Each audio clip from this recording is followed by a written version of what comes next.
Hello everyone and welcome to the Chrissy B Show. We've got lots of treats for you on today's programme because our stylist Cynthia Liza Gregoire is here and she'll be speaking about the latest fashion industry news and outerwear. I'll be giving you my happy tips on how to help a loved one who's feeling depressed, and we'll be taking a look at my little trip to the Southbank Centre Winter Festival with NatWest. But first we have the news with the lovely Excel. Good evening, Chrissy. Good evening, Excel. It is lovely to be here again today. I like your purple eyeshadow.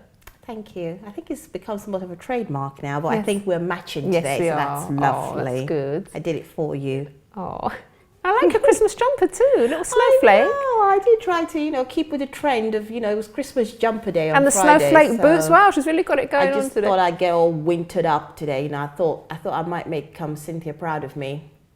I think I got a Yeah, nod. she got a thumbs up. That's Yeah, good. I got All a right. nod, yeah.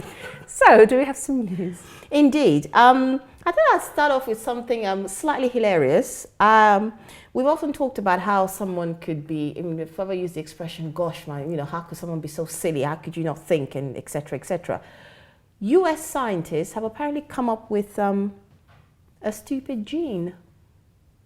No, they have not. Well, Initially I thought gene as in genes, but then I realised what you were talking. DNA. DNA. Apparently, they said they have discovered a virus that infects human brains and makes us more stupid. Oh no. Basically, it's an algae virus, and it has never been before observed in healthy people, and was discovered that it affects cognitive functions such as visual processing and spatial awareness.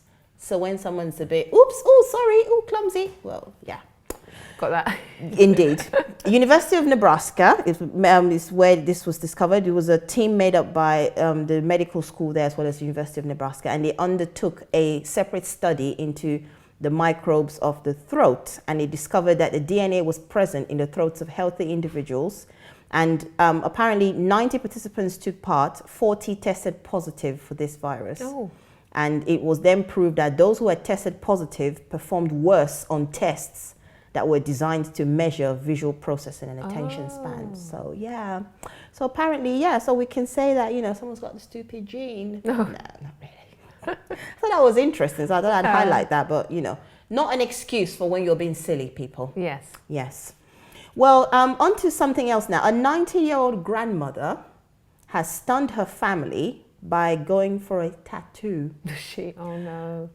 She was goaded by her grandchildren, apparently, 2 grandchildren. However, there was a good reason why she did it. The tattoo shows a pink ribbon because she actually beat cancer, and she has now made it, she battled it for 5 years, and now she's made it to age 90. So her grandchildren sort of suggested to her, get a tattoo of a pink ribbon, obviously, cancer charities logo. And the tattooist at the bar said, wow, it's really good. And that if Heather lived up to 100, she would get another free one. So it would be quite just to celebrate that she beat this. So good for her. But I thought it was quite interesting that grandma decided to go. It's hard to do on skin that's a bit wrinkly. I know, but she did say that, I suppose because it's small, maybe they will kind of, I don't know, stretch it or something, or numb But it. then when it's, anyway. I don't know how they do these things. Well, yes. Yes, on to some silly news now. I suppose the people who are mostly featured in this next story will probably have a bit of that stupid gene I talked about earlier. Let's just say Tina B is very precious to you, isn't she? Yes, she is. This is her cat, by the way, for those Kitten. of you who don't know. Oh, sorry. Well, she's a cat. Well, she's a kitten. She's a baby cat. A kitten, exactly. Okay, she's a kitten. I stand corrected. A woman from Gloucestershire dialed 999 because she complained that her neighbour's cat was giving her a strange look. Oh.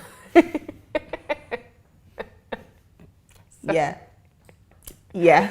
You heard it here first. She called the Gloucestershire police to say that, she was getting a strange look from her neighbour's cat. But the thing is that, first of all, that's not possible because cats don't have facial expressions. Well, maybe it was the stare. Stare, maybe, yeah, they do stare. So so that was worth calling 999 for, really? Did you see that stare? Did I scare the viewers? Shall I do it again? I think you did. Oh my gosh.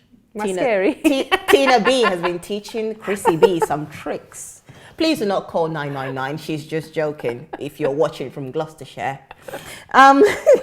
Well, this actually spurned, it brought on for the police to highlight how a number of times people just call 999, without reason. Yeah, and it was, when I looked into this, oh my gosh, it was a combination of all sorts of silliness, to be honest. Apparently, people have called 999 to say that fireworks on bonfire night were too loud.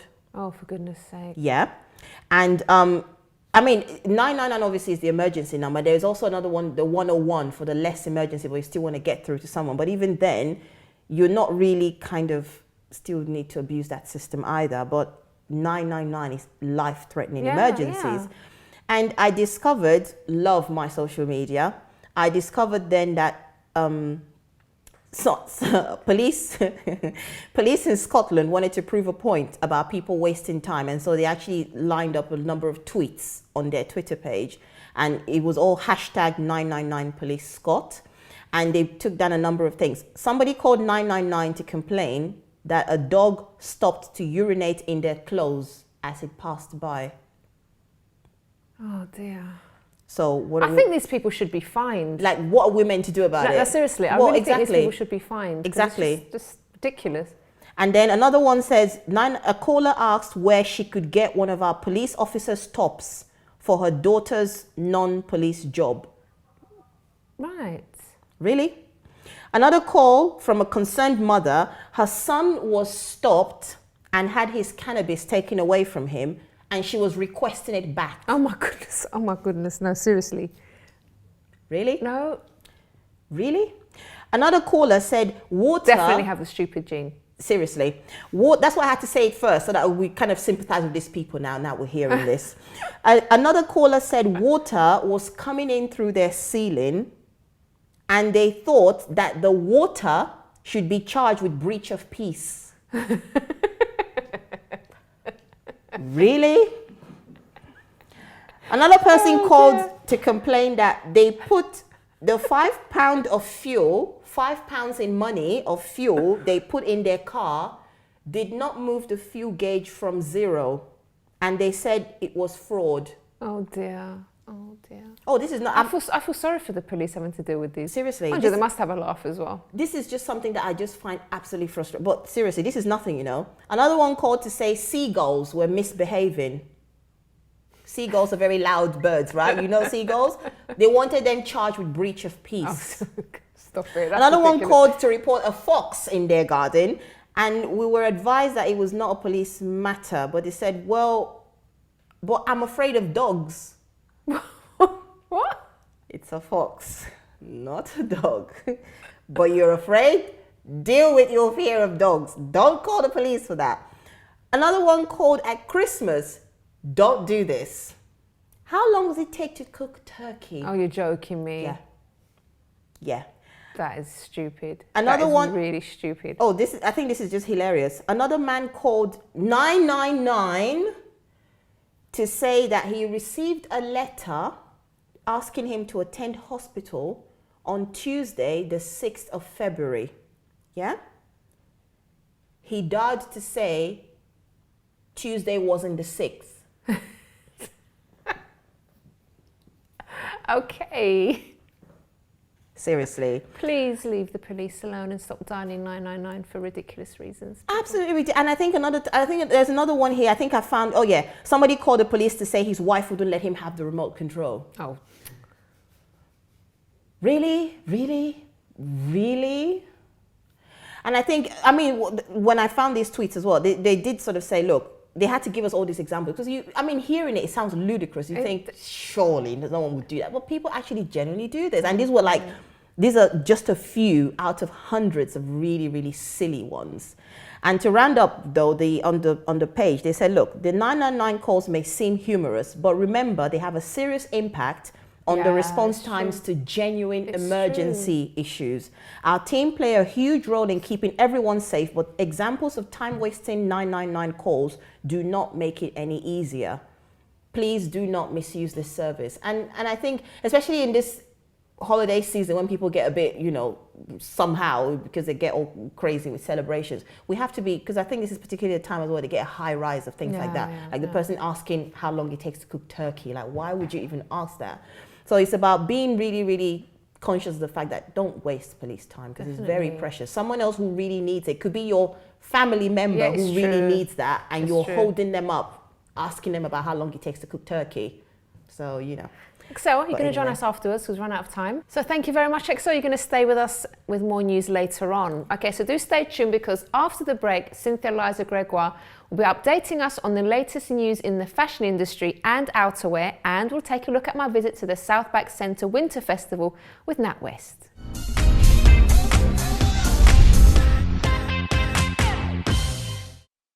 Don't forget to subscribe to the Chrissy B Show. Always aiming to show you the happier side of life. You can find us on YouTube, Facebook and Twitter.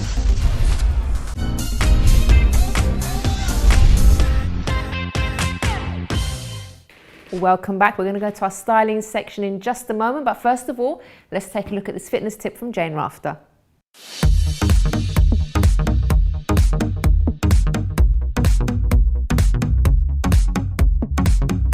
Hi everybody, I'm Jane and I'm going to talk to you today about the importance of aerobic exercise and how much you should do, just as a general rule of thumb. So aerobic exercise is anything that raises your heart rate. By raising your heart rate, you make your heart stronger, because your heart is a muscle like any other. And just in the way that you squat to work your legs and your bum, you raise your heart rate and your heart gets stronger and fitter. So the guidelines are that you should do, as a rule of thumb, about 30 minutes a day of some kind of physical activity. Now that might be fast walking. So, you know, if you can walk to work, get a break in your lunchtime power walk, then that's all good. 2.5 hours a week, you want of moderate activity spread out over the week. That's 2.5 hours. Moderate activity is something that gets your heart rate going, but not excessively so. So it might be something like fast walking, perhaps some gardening, you know, that kind of thing. You want to aim to do also some vigorous activity. That's the guidelines from the government, that some vigorous activity is good for your heart as well. So maybe about 1.25 hours a week, spread out over the week, plus some strength building sessions in there as well, at least 2. So see if you can get those times in, guys, in the week.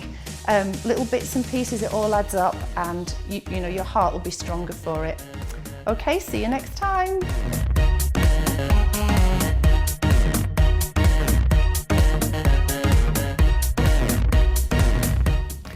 Thanks very much, Jane. So now it's time for Cynthia's styling. Hello, my love. Hi, Chrissy. So I will start with a bit of fashion news, I guess. We've had a lot happening in the last couple weeks in the fashion world. So did you know that the Brit Awards were on last week?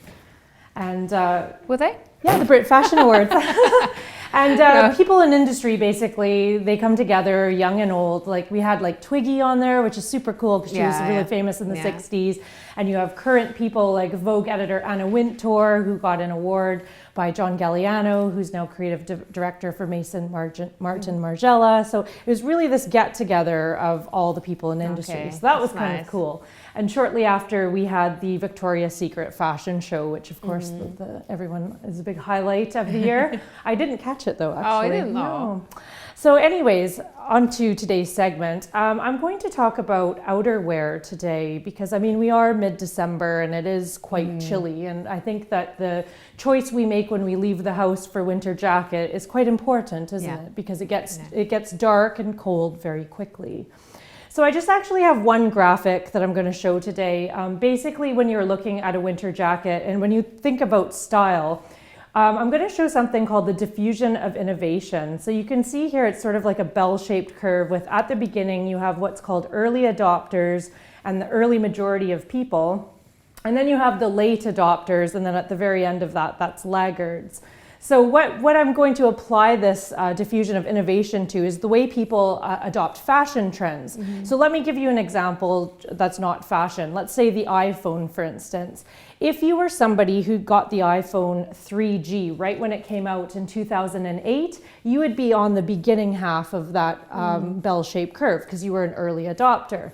if you're walking into a store now and getting maybe the 6, 6 years later, you would be what they call a laggard kind of thing. Okay. So some of the fashion trends that I'll show you, Chrissy, are things that are like early adoption. So they're things that maybe you're not starting to see in the stores yet because only the very few people are wearing them. And then some things are just, so overdone for past seasons that we see them everywhere. Okay. So we'll just give you a bit of that. And if you could model a few for me, that would be really good too. But why don't we start talking about our outfits first before we go to the rail. I'll just talk about what I have myself in first. And basically went for this rock and roll leather and fur gilet look. So I have fringed ankle boots by Sam Edelman paired with some wax looking black leather jeans by Paige.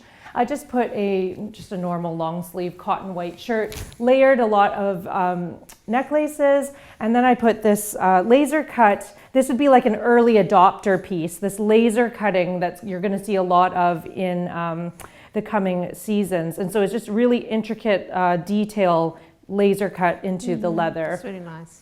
I've also put on this fur gilet, which I would say is it's quite a common piece nowadays, but a couple years ago, this would have been an early adopter piece. So just by layering it, you can keep quite warm. What I have you in, Chrissy, is sort of like my evening, sort of like just really chic look. I have paired some black heels with these gold sign straight cut jeans. Remember how we talked about a couple weeks back about going to a straight cut? We put a silk Century 7 vest underneath and this lovely cashmere wrap by Nicole Miller. And Chrissy, you tell them about the necklace. I'm in love with this necklace. It's absolutely gorgeous. I'm going to tell. It's by Feather and Stone, and I actually know the lady who made that, so I will pass that on to her, how much you love that. I'm in love with it. Great. Well, maybe I'll get you to take off the wrap part now so that you can be a model for some of the clothes. So Okie dokie. just throw it over the rail there. And I'll just start with a few. This one here, I won't get you to try that on, but this is what I would call an early adopter piece, the cape. So when you look around, you're not going to see a lot of people with capes, but come back about a year from now or 2 years from now, perhaps this is a piece that is adopted. Now, a piece that is very popular and would be trending right now is this look right here. This is called Unreal Fur, so it is not real fur. But it has the look of it, obviously. And you can note the length there. Wow. Oh, that looks really nice on you, Chrissy. I love it. It feels amazing. And my gosh. Do you see how it moves when you're moving as well? Can we just get a close-up of that? Just the movement when you move God, I love it. Right? Who needs to be warm with that, right? Like, it's about the looks. Anyways, that's lovely. That. Wow. The next piece I'd like to just highlight is the double-breasted pea coat. Now, Gucci has done this in a lot of colors this year. This one is done by Vivienne Westwood. Now, this one is a piece in itself because not only is it a pea coat, Saint Laurent has actually done a lot of these as well. But you'll notice that it's actually a little bit of a skirt at the back. So this one here is asymmetrically cut. I mean, everything of her collection this season's been asymmetrically cut. But, this wool pea coat is always going to be around. And this is something that looks very amazing as well, too. So if we were to do up all the buttons there, which we don't really have time for, but we just turn around, Chrissy, and take a look at that skirt detail. So it actually looks like a little skirt or a little dress on. So this looks really nice on you too. They're all lovely, aren't they? Okay, I'll help you out of that one. What do we have next? I think we've got a couple of minutes. Do we? Okay. Yeah. The next one here is a piece done by Ganni, and it's a Scandinavian brand. And they've done something that is quite trending right now. So you'd be, early adopter to majority. So a majority of people wearing this. I want to bring your attention to the fact that it's colored, it's patterned, it's cut oversized, and it's quite androgynous. So this one is supposed to be big and roomy. Okay. And cozy and comfy. It is. Oh, and it definitely is. And we'll see what that's like on. So what do you think about that very one? cozy. Yeah. Nice fabrics. We'll go to sleep in this, I think. It's got a bit of mohair in it, so very nice on you as well. Great. Thank you. Cool.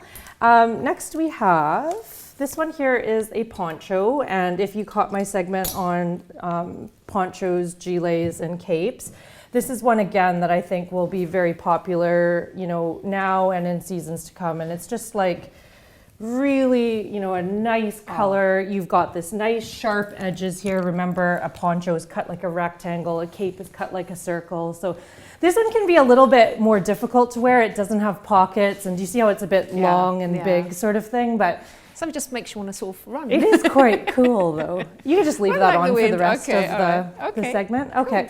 A couple other pieces I just wanted to highlight for winter outerwear is if you layer it properly, a cashmere, you know, poncho like this with maybe a roll neck cashmere sweater underneath or something, it might be all the warmth that you need. So depending on the weather and depending on, you know, how you're feeling. And also just bring to your attention the biker cut of a leather jacket. Now you might not be so adventurous to wear, you know, a summer blue one like this one, or you could throw a gilet over top, but look for that biker style. So with the belt, you know, with the zippers, that's kind of like what would be sort of on trend. When you look for a jacket, often, Chrissy, we have two types of jackets. We have like our everyday jacket that you wear to work and all these things, and then you have your going out jacket. Well, maybe in a going to work jacket, you look for the practicality. So this one doesn't have a hood, but it is like down filled. It's just pretty basic. This one's done by Burberry Prorsum. Yeah, it's just kind of like one of those puffer jackets. I love that bow detail in the front. I do too, because you can take that off and wear it in a different outfit. So it's multi-purpose. Look how practical this Burberry Prorsum is. The last piece here is just from carrying on from my Wednesday show that I did with you, Chrissy, that vintage look, right? Maybe a vintage piece is for you. And this one here is done in the 1960s. And it's just one of those things that I found online. And as soon as I saw it, I'm like, you know what? That's mine. And it's a lovely one. We found just that hiding one. behind, Okay. behind something else just before we go. This one here is actually my favorite piece of menswear this season. And if you look at it, it's actually disguised as this blazer. But when you open it, I think your husband would look good in this. Oh, that's nice. It's like a puffy, but look at it, zips out. Yeah. Oh, cool. So this whole piece would actually zip out, and then you'd be left with like a down-filled. Okay. Cynthia, we've run out of time. I'm so sorry. Oh, okay, that's okay. Thank you. You did great. Thank you so much. And we'll see you again next time. Okay, so do join us after the break for my happy tips on how to help a family member who's depressed.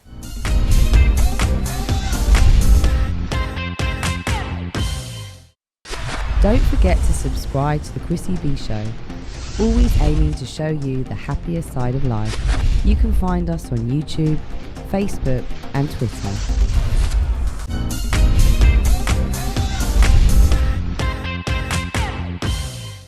Welcome back. Yes, I'm in a different outfit because I decided to steal this one for this segment. So this segment is for my happy tips, and this is how to help a loved one who is depressed. I've got a few points here. So the first one is don't take it personally. So I know when I was going through depression, I did shout out my family because I didn't want to upset them any more than what they already upset. So I would it seemed as though I didn't care about them, but it wasn't that. It was just that I was trying to protect them. So if your family member is kind of a bit distant, don't take it personally. It's not anything to do with you. It is just them going through a really hard time. So the second one is you can try getting them to talk about how they're feeling and help them work out what to do or change to help them to a better place. Now, some people that are depressed do sometimes like to talk about it, and they need someone there to talk to work out how to do things, because when someone's feeling so low, it takes a lot of energy to even do the simplest of tasks. So if you can help them work out how to do things step by step, that will be really, really helpful to them.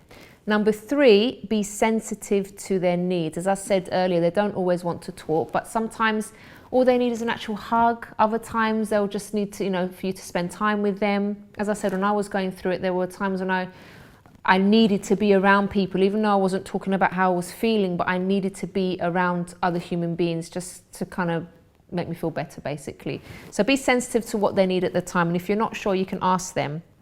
Number 4, show that you care. Now, people who are depressed sometimes feel very lonely, even though they may be surrounded by people. So if, for example, they happen to live alone, you can try sending a message or just give them a call just to see if they're okay. But do bear in mind that sometimes, even though they are surrounded by lots and lots of people, they still feel really badly inside. So try and be sensitive to that as well. Number 5, following on from the previous point, never say things like, I think one of the worst things to say to someone that's depressed is snap out of it. This is only going to make them feel that you don't understand them at all, and maybe they're going to shut you out completely and not even want you around them. So, you know, don't make comments like that. Try to be as understanding as possible, even if you don't understand what they're going through. Now, before I finish my other points, let's take a look at this visit that I made to Southbank Centre with NatWest.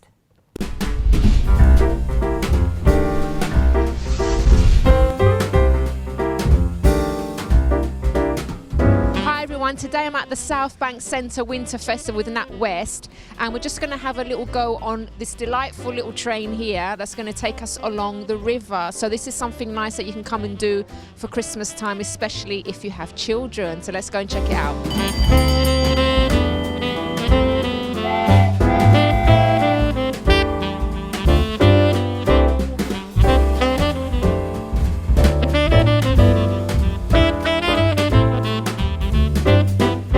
So I've had a go on the train, now it's time to go into the market itself. It's just over there, so follow me.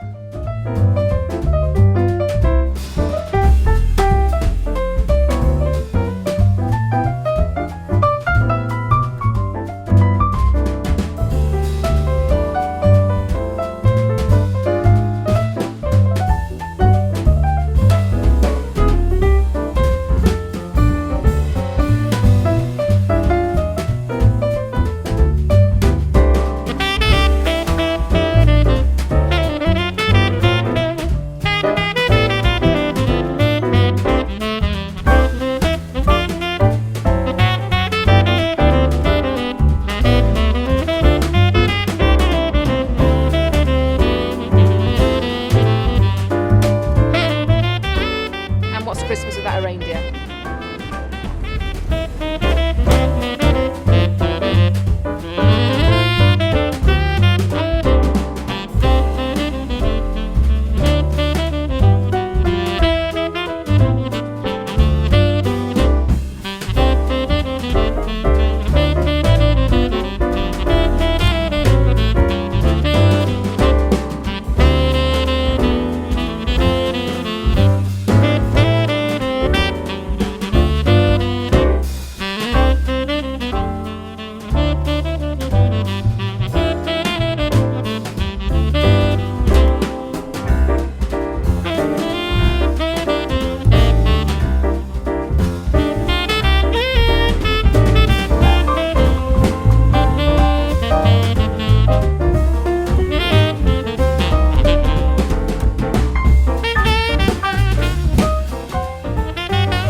I would get lost in there, but I did, because from the outside it looks quite small, and you think, yeah, this is no problem, and I did actually get lost, but I got out in the end.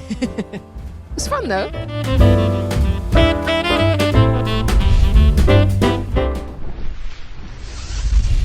Right, so let's now carry on with my other points on how to help someone in your family or friend that's going through depression.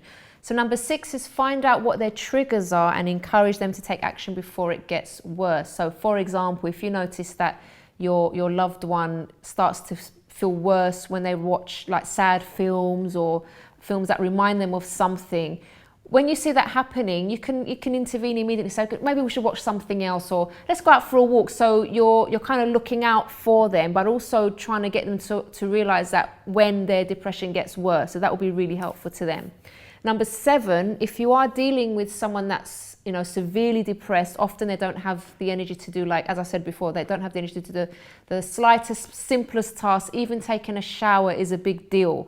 So if you are with someone like that, offer to take some tasks off their hands. So maybe you could go around and do the washing up, or if you live with them, maybe do some ironing for them, or just tasks that would really seem simple, like simple to you, but that would really be helpful to them. And I'm sure they're really going to appreciate it. And even if they say, don't worry about it, I'm fine, just do it anyway, because sometimes people that are depressed don't want to be a burden on others. So it will be helpful if you took some of those tasks off their hands until they get better. Number 8, also, if they're not already getting help anywhere, encourage them to get this help. So whether that be counselling or another form of therapy, make sure that something is happening for them, so they're not just there depressed and not getting any help, because things will only get worse normally. So make sure that they are getting some kind of help. And number 9, and a very important one, is don't forget about yourself. So the tendency is that when we live with a loved one that's depressed, or you have a friend that's depressed and you're trying to help them, you tend to start to feel down as well, because when you're around a person that's sort of quite negative a lot of the times, that could pass off to you as well. So you need to be really careful and look after yourself. So if you need to take some time out to go out by yourself without this person, don't feel bad to do that, because you also need to recharge your own batteries. And also talk to someone about what you're going through. Don't sort of keep it to yourself and say you don't want to sort of talk about what's happening at home. Find someone that you can talk to as well, so you can let off some steam, because you need it too. So I do hope that's helped. And if you want more advice from my part for someone that's been through depression and has completely overcome it, you can email me on chris@chrissybshow.tv. All right, so do stay tuned, because after the break, we've got Excel back with us talking about some more news.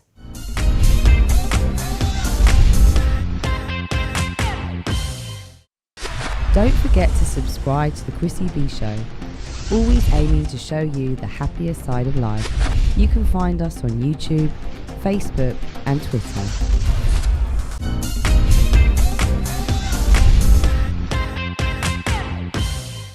Welcome back. We now have some news with Excel. Hello. Hello, Chrissy. Welcome back, Excel. Oh, well, thank you. Tis the season that we're going to be getting prezzies, so I thought I'd give some of our viewers some pointers towards presents for this season. You may or may not like this though. Selfridges is selling personalized Nutella. Cue photo, please. Yummy. My favorite. So we've had it with Coca-Cola, so now we have it with Nutella. So we have one for David, and we have another one for Emily. Oh, bless. Those are the two I could find. So apparently it sells for $3.99, and you can, obviously you don't need a sticker to put that in the fridge or wherever you're going to store it, because no one else will touch it. And yeah, so you need to contact if you want something quite creative and quirky this Christmas season. Okie dokie. I thought I found something else slightly ridiculous, Chrissy, I have to say. Somebody broke up with their girlfriend via text message, and he actually gave a list of things he didn't like. Oh, on the text? In the text, yes. I think it was quite a long text. And as always, true to form, someone posted it on social media. Lovely. Love social media. We get to find out how strange people live. Put it this way. Stupid Jean? It wasn't really stupid Jean this time. I think it was really over the top Jean. Okay. He listed it as literally point by point. So this is his first point. He said, you refuse to update your relationship status on Facebook. Oh dear, what a crime. Yeah. Number 2, you won't include me in things like the wedding this weekend. I should have been the one to escort you. That's a fair point. Okay. Okay, 1-1 for now. Okay. Number 3, you are rude to my cat and that makes me uncomfortable. Definitely on his side. How dare she be rude to his cats? That's horrible.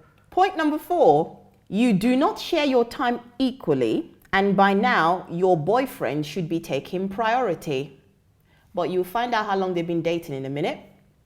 Okay. Number 5. Okay, it's a draw at the moment. Yeah, I kind of agree with this one as well. Number 5, your swearing is very unladylike. Naughty. Indeed. Number 6. On his side so far? Number 6, you won't disclose how many sexual partners you have had, which makes me think it is upwards of 3, and anything more than that is unacceptable. Oh. Okay, I won't comment on that one. Indeed. Well, let's just say the way he then, for anyone there who's kind of thinking, you know, so who would you say has won by now? You're saying you're on his side more now, right? He's a little Or bit. is it even? He's a little bit. So out of 6. I'm edging towards him just about. Okay. So for anybody, Just because of the cat kind of way. well, I thought you would. But to put it in more perspective, this couple had been dating for a grand total of, drum roll please, 7 weeks. Wow. I think I'm on her side. Right, okay. I thought you would change sides when you heard how long they'd been dating. And the way he signed off the text was, I feel it will be difficult for me to change you into the woman I want. Oh dear. And I don't need Big that mistake. hassle. Big mistake. I wish you all the best in your journey. Young man, let me tell you something. You don't date someone to change them. No, you change yourself. Right? Indeed.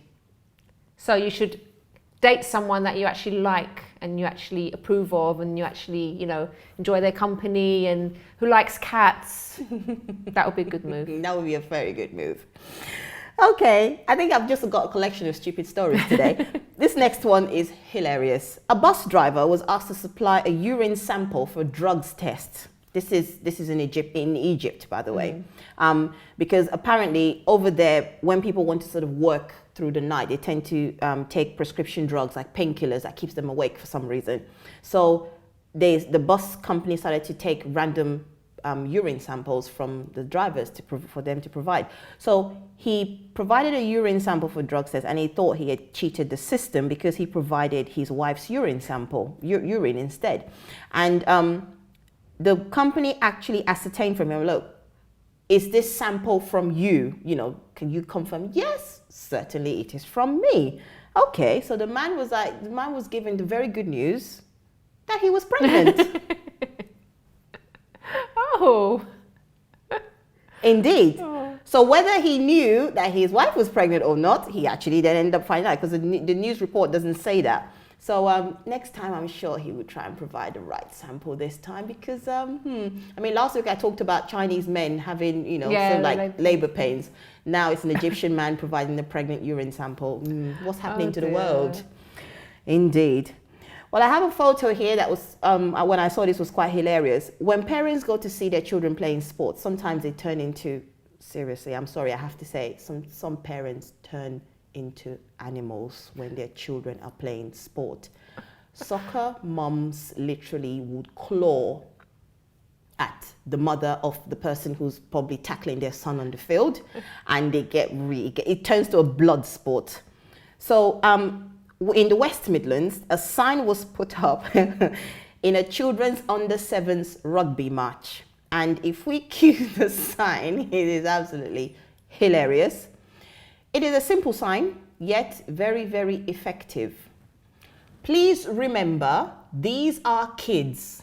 This is a game. The coaches are volunteers. The referee is human. This is not the Six Nations.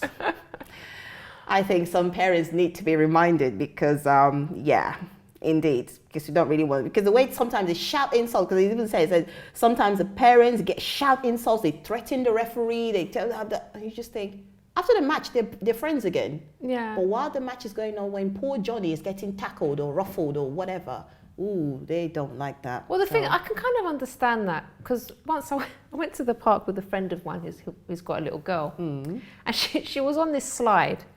And then this boy, I think he must have been about 10 years old, came up behind her and he looked like he was going to push her off.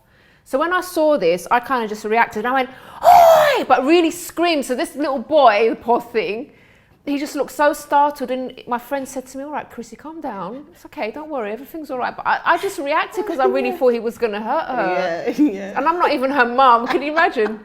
This is probably a good idea why I don't have children. Well, exactly. Well, yes. No, but it would show that you'd be very protective, though. Yeah, no, but I think it's a normal reaction, really, because you kind of want to, don't you even think about it. don't touch her. Yes, I can understand that, really. Absolutely. Oh, hilarious. Well, I have a little, it's a lovely news. Well, I have to say, Kim Marsh, who we know from, I suppose, what band was she in again? S Club? No, not S Club. Oh, that one that didn't do well. Oh, stop it. Kim Marsh. Pure and Simple. Hearsay. Yes, that's it. And now she's on Coronation Street. She's tying the knot for the third time. Cute photo. It's quite cute. It's quite a cute photo. Apparently, you know, she said yes to her boyfriend Dan Hooper, who they met in February, and they went public with their relationship in April, and they've enjoyed a whirlwind romance ever since. But now, apparently, Dan popped the question to her at a top Manchester hotel, and she was only too happy to say yes. And it seems that, you know, this is the healthiest and happiest her friends have seen her. And it's apparently down to Dan treating her very nicely. And she cannot wait to become his wife. You know, but, you know, hate to delve into the past. However, she has married, you know, she's married, like I said, this is going to be the third time. The first husband lasted 6 years. And then the second one lasted about 5 months. And let's just hope that this one is it now. Third time lucky, they say, but we've got to work at it and, you know, keep it going, really, because it would be a shame for her to part ways. Isn't she? Yeah, she is, where is she? She is how old? Oh, no, it doesn't say. Oh, I think we're keeping this a secret now. We don't mention women's ages anymore. Yes, but I'm sure she's probably in her 30s, late 30s, you know, also. So, yeah. But yeah. Good luck to you, Kim Marsh. Right, our next story comes from this. I actually was quite pleased when I saw this because it's one of those things where I'm not one for, it's not about revenge, but I just think sometimes when people can get to come back and see the before and after it's a before and after situation, and I love it for that. A victim of bullying got the last laugh over one of her tormentors because she stood him up for a date 8 years later. Oh. You see, how you didn't know that this was the person you bullied, I don't know. Gosh. Was it that drastic? Did she change that much? But however, Louisa Manning was at school where she was harassed for years by a gang that referred to her as man beast. Oh dear. Really? Called her fat and said her hairy legs were disgusting. Yeah. This is why I like before and afters. But in a twist of fate, 8 years later, one of the boys ended up at the same ball at Oxford University. If we cue the first photo, please. She actually stood him up at the restaurant because she left him a note saying, "So sorry I can't join you tonight. Remember year 8 when I was fat and you made fun of me? Well, I spend the next 3 years eating less than an apple a day, so I've decided to skip dinner with you. Remember the monobrow you mocked and the hairy legs you were disgusted by? So now, well, I skipped to the end. He says, now you've seen how attractive I look that you decide to treat me like a human being. So I thought I'd send you this as a reminder. Next time you think of me, picture that girl in the photo because that's the one who stood you up." Oh, wow. And then this is how she looks today, which is fabulous. And apparently, because she posted this on Facebook, but apparently the bully later left her a note to apologize for the future and wished her well. Okay, Yeah, that's quite nice. But I hope she's really gotten over it because, Well, you know. I do hope so, yes. Yes. So that was a nice story, wasn't it? Oh my, it From was. babies being born in the supermarket and all sorts of stuff. Okay, thank you so much, Excel. Thank you. We'll see you again next time. Alrighty, so we have reached the end of today's program, but if you want more information as usual, you can visit our website, chrissybshow.tv, and if you'd like to email me, you can do so on chris@chrissybshow.tv. Bye for now.